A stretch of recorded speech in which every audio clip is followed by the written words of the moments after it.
그때 예수의 어머니와 동생들이 와서 밖에 서서 사람을 보내어 예수를 부르니 무리가 예수를 둘러앉았다가 여짜오되 보소서 당신의 어머니와 동생들은 너희들이 밖에서 찾나이다. 대답하시되 누가 내 어머니며 동생들이냐 하시고 둘러앉은 자를 보시며 이르시되 내 어머니와 내 동생들을 보라. 누군지 하나님의 뜻대로 행하는 자가 내 형제요 자매요 어머니이다. 아멘. 저는 이 문제를 가지고 굉장히 많이 생각했습니다. 오늘 기독교인들이 이 문제가 정립이 안 되어 있습니다. 사실은 우리는 지금 하나님과의 관계가 아니고 혈연의 관계가 너무 끈끈하게 지금 묶여 있습니다. 그러나 우리가 분명히 알아야 할 것은요, 하나님이 우리의 아버지가 된다는 이 사실은요, 영적인 게 아니에요. 실제 우리 아버지가 되셔요. 우리가 자꾸 영적 그렇게 하는데요, 영적인 아버지, 육신의 아버지가 있는 것은 분명하지만요, 우리 하나님 아버지는 우리의 육신과 영적인 아버지 역할을 다 감당하는 분이에요. 만약 영적인 아버지라면요, 우리 육신이 살아갈 때 필요한 것도 하나님께 구할 이유가 없어요. 그래서 우리가 하나님 아버지라고 부르는 이 명칭은요, 그냥 우리가 부르는 명칭이 아니고 우리의 영과 육의 필요를 다 채워주는 겁니다. 그래서 예수님은 가족들에 대해서 이 말씀으로 우리 가족 관계를 어떻게 정립해 나갈 것인가를 주님께서 분명히 선을 그어주셨어요. 누가 내 어머니냐, 누가 내 동생이냐. 우리는 우리의 동생과 어머니가 딱 정해져 있습니다.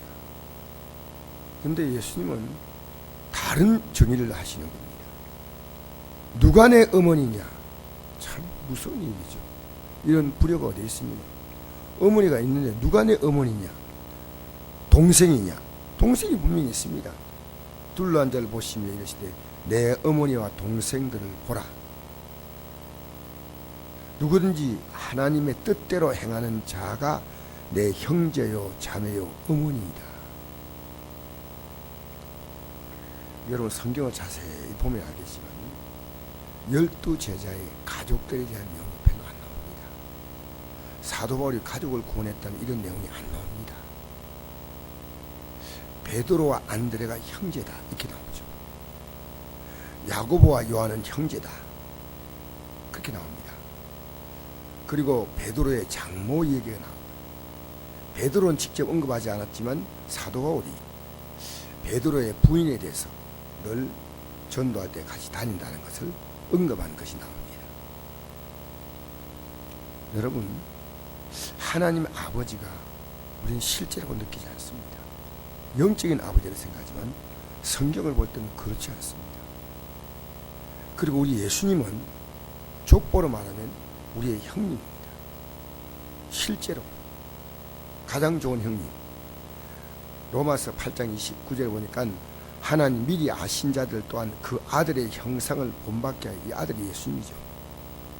미리 정하셨으니 이런 그로 많은 형제 중에서 맏아들이 되게 하려 하십니다. 예수님 맏아들이면 우린 다 동생들이에요. 그 성경은요, 우리의 진정한 족보를 말합니다. 좋은 형이 있다면요, 동생들을 부모님의 뜻에 딱 맞게 동생들을 이렇게 가르쳐줘요. 아버지가 뭘 원하고 엄마가 뭘 원하고. 그래서 옛날에 그죠, 큰 놈 하나만 두드려 잡으면 밑에 동생들 분기가 다 잡혀. 그래서 장남이 중요한 게요, 장남 바로 가르치면 자녀가, 또 장녀가 있으면 바로 가르치면요 거의 준 가정 역할을 잘해요. 잘 가르치면. 성경은 우리가 성경적인 이 관계보다 사실은 우리 혈연적인 관계에 굉장히 끈끈합니다. 이게 나쁘다는 건 아니지만요, 이건 진리가 아니에요. 나쁘다는 건 아닙니다. 그러나 혈연의 관계가 우리의 신앙에 유익을 주면 좋은데 우리의 신앙에 방해가 되고 저항이 될 수 있는 겁니다. 빌레몬서 1장 1절에 보니까 이렇게 기록되어 있습니다. 예수 그리스도를 위하여 갇힌 자 된 바울과 및 형제 디모데는, 바울은 디모데를 형제라 부르기도 하고 때로는 믿음의 아들로 부르기도 합니다. 주의 종으로서는 아들이고 믿음의 삶을 살 때는 서로 형제와 같은 존재죠. 말씀을 가리키고 듣는 입장에는 아들 같은 입장이지만 우리의 사랑받는 자요 동력자인 빌레몬과 자매 아비아와, 이 아비아는 빌레몬의 아내입니다. 아내인데 자매라고 말합니다. 우리와 함께 병사된 아키뽀, 그 아들이 아키뽀입니다. 아키뽀와 내 집에 있는 교회에 편지하노니, 그 집이 교회입니다. 하나님 우리 아버지와 주 예수 그리스도로부터 은혜와 평강이 너에게 있을지어다. 7절에 보니까 형제여, 누구냐? 빌레몬에게 하는 얘기입니다. 성도들의 마음이 너로 말미암아 평안을 얻으니 내가 너의 사랑을 마로 많은 위로, 기쁨과 위로를 받았노라. 그러므로 내가 그리스도 안에서 아주 담대하게 내게 마땅한 일로 명할 수 있으나 마땅히 사랑으로서 간구하노라. 나이 많은 나 바울은 지금 곧 또 예수 그리스도를 위하여 갇힌 자 되어 갇힌 중에 낳은 아들 오네시모를 위하여 내게 간구하노라. 그 성경은요, 아들, 자매, 형제, 그래서 믿음의 관계 속에서 우리의 삶을 얘기합니다. 여러분, 이 땅에 우리가 살아가면서요, 부모에게 불효하면 안 돼요. 그러나 성경은요, 주 안에서라고 말하고 있습니다. 주 밖에서 요구할 때는 우리는 단호해야 됩니다. 에베소 6장 1절, 자녀들아 주 안에서 너희 부모에게 순종하라. 이것이 옳으냐. 내 아버지와 어머니를 공경하라. 이것은 약속의 첫 계명이니 이로써 내가 잘되고 땅에 장수하리라. 여러분, 부모를요, 부모가 하나님보다 우위에 있으면 안 됩니다. 그 어떤 경우도. 그 다음에 4절 보니까 또 아비들아 너희 자녀를 노엽게 하지 말고 오직 주의 교환과 훈계로 양육하라. 이 자녀를 부모는 주 안에서 공경해야 되고 자녀는 주 안에서 길러야 합니다. 여러분, 자녀를 주 안에 기르는 게 쉬운 일인지 아십니까? 영적 전쟁입니다. 여러분, 전쟁 안 하려고 하죠. 인간적으로 끈끈하게 묶여서 살아가지만요, 여러분 자녀를 믿음으로 길러놓지 않으면 여러분 인생에 도움이 안 돼요. 내가 분명히 말하지만 하나님은 이 관계 속에서 여러분이 믿음 생활에 가장 큰 방해가 여러분 가족들입니다. 믿음이 없는 며느리, 믿음이 있는 사이 데려오면요, 가정이 영적으로 파탄나는 거예요. 정말 예수 믿기가 쉽지 않습니다. 우리 신자들도 예수 믿기 어려운데 불신자가 들어와가지고 예수를 믿는다는 건 쉬운 일이겠습니까? 그래서 오늘 제가요, 우리 예수 믿는 사람이 가족과 친지를 돌아보지 말라 이 말 아닙니다. 분명히 사람된 도리를 다 해야 됩니다. 디모데전서 5장 8절, 누구든지 자기 친족 또는 특히 자기 가족을 돌보지 아니하면 믿음을 배반한 자여 불신자보다 더 악한 자니라. 내 가족들의 형편을 살피고 필요를 채워줘야 됩니다. 일정한 도리는 분명히 우리는 해야 됩니다. 예수님께서도 그 어머니와 믿음이 떨어져서 오늘 본문에 예수님은 어머니하고 동생과 형제들이 데려왔는데 왜 데려왔냐면요, 그 당시에 종교주의자들이 예수님을 귀신 들렸다 그랬어요. 그러니까 예수님을 데려온 거예요. 왜? 집안에 망창피해요. 근데 이 어머니가 예수님이 십자가에 달리실 때 그 사랑한 제자 요한에게 내 집에서 이제 모셔라. 내 집에서 내 어머니라. 여자여 보소서 아들이니이다. 보라 내 어머니라. 여러분, 부모가 불신자라도요 자녀는 도리를 다해야 됩니다. 그러나 신앙을 넘어선 우리가 이 신앙의 가치를 깨트리는 그 어떤 일은 해서는 안 됩니다. 우리의 참 부모, 영원한 부모는 하나님 아버지십니다. 이것을 잊지 말아야 됩니다. 그래서 고린도전서 7장, 여러분이 오늘 제가 다 말씀드릴 수는 없고요. 7장 이하에 보면요, 뭐라고 나와 있냐면, 사도 바울은 결혼 생활이 정욕을 참지 못할 것 같지 아니하면 결혼 생활이 신앙에 유익이 없다는 걸 분명히 말합니다. 내가 한번 읽어드릴까요? 앞에 몇 구절 읽어드리겠습니다. 내가 결혼하지 아니한 자들과 과부에게 이르노니 나와 같이 그냥 지내는 것이 좋으니라. 만일 절제할 수 없거든 결혼하라. 정욕이 불같이 타는 것보다 결혼하는 것이 나으니라. 결혼한 자에게 내가 명하노니 명한 자는 내가 아니여 주시라.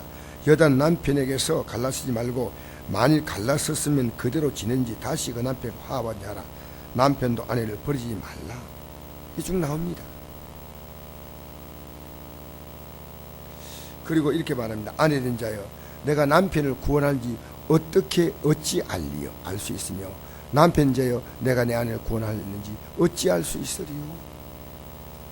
우리가 그렇게 잘함으로 남편과 아내를 구원한다면 버리는 것보다 훨씬 좋지 않습니까? 베드로전서 3장 1절 이하에 보니까 아내들아 이와 같이 자기 남편에게 순종하라. 이는 혹 말씀을 순종하지 않는 자라도 말로 말미암지 않고 그 아내의 행실로 말미암아 구원을 받게 하려 함이니. 놀라운 말씀. 아내의 행실을 보고 구원받는 것입니다.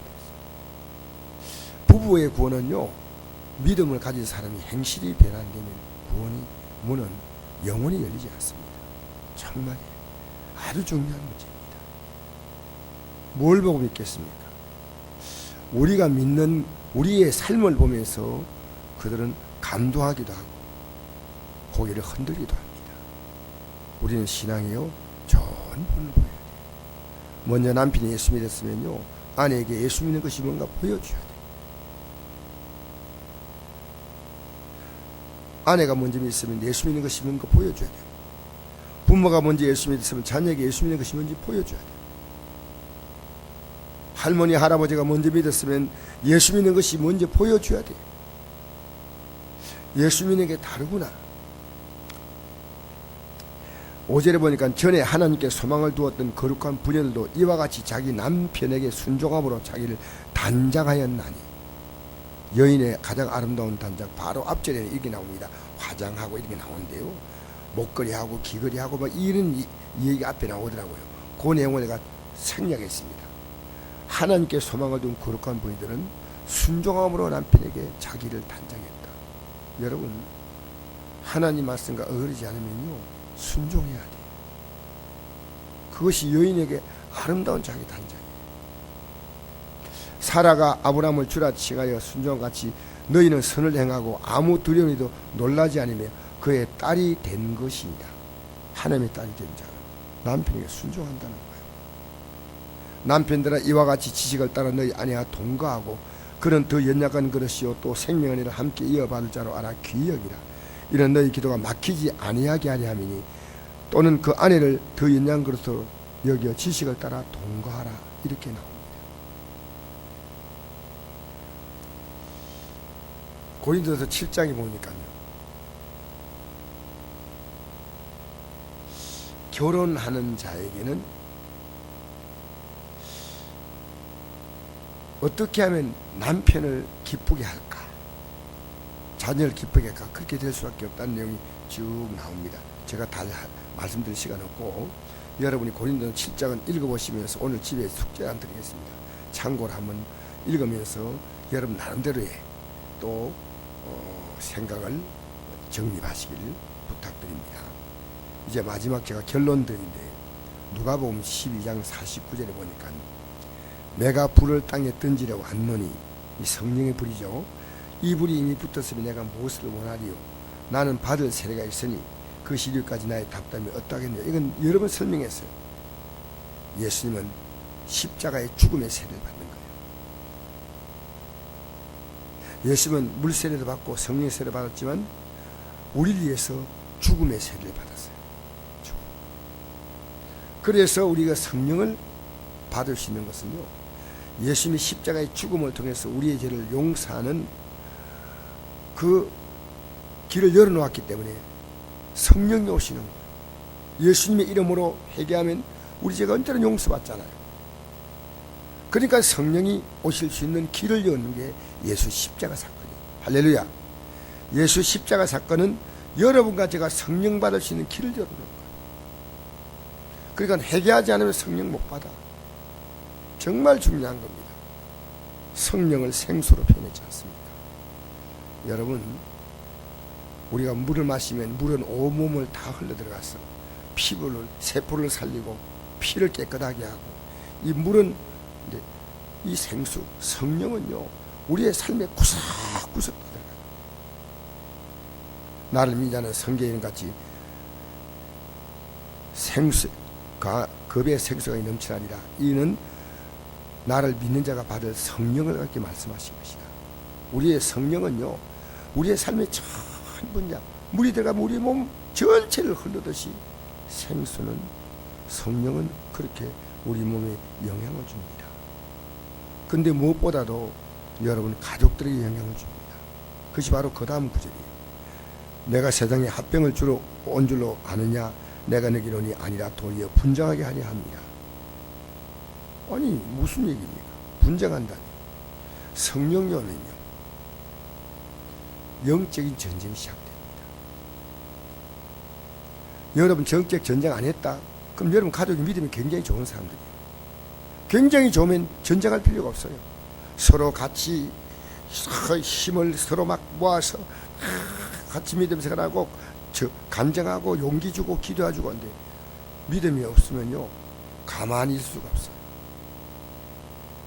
내가 건드리는 거예요. 내가 그냥 지나갈 수 없다는 거예요. 어떻게 내가 지나갑니까?